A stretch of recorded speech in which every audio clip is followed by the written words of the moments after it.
Welcome to day 39 of our 52 days through Nehemiah. I'm Christy Birchville, and today we're looking at Nehemiah chapter 9.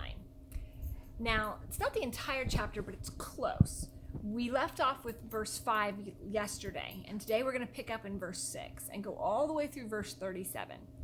Now, because of that just being an awful lot of verses, I'm not going to read all of these to you today, but it's a great passage, and honestly, the whole focus of that whole entire passage is the history of the people of Israel. If you want just a snapshot of what is the whole entire history, the Bible up to this point for these people, these verses, starting in verse 6 all the way through verse 37, really just line it out for you.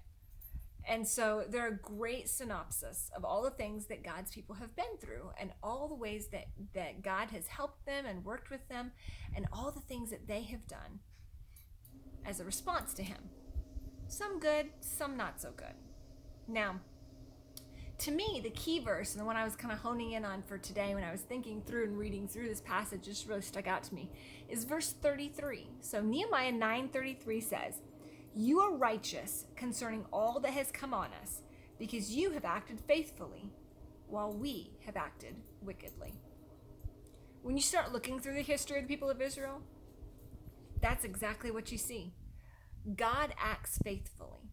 God does what he says he's going to do. We can trust God. And yet the people of Israel continued to fall. They continued to turn away. They continued to run after other gods and other idols.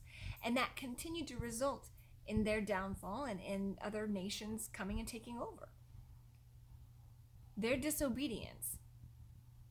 But throughout the whole thing, God continues to act faithfully. God's character never changes. No matter what we do, no matter how we act, no matter any of those kinds of things, the character of who God is constant and never changing. We can trust in that as we look back in our own history, all the things that we've been through, all the things that God's carried us through. God has always been God, and he's always acted like God. He has acted faithfully toward us, while we have, in some cases, acted wickedly or been disobedient to him.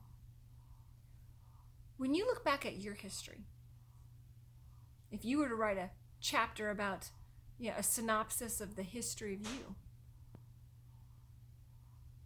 would you be able to say that you had been faithful while God also had been faithful? Or have you acted wickedly while God continued to act faithfully? I know that was a stark reminder for me to look to, and definitely some encouraging, that can encourage me to do better and to continue to focus on him and all that he has and all that he's done for me. That's our word for today. We'll see you tomorrow. Thanks.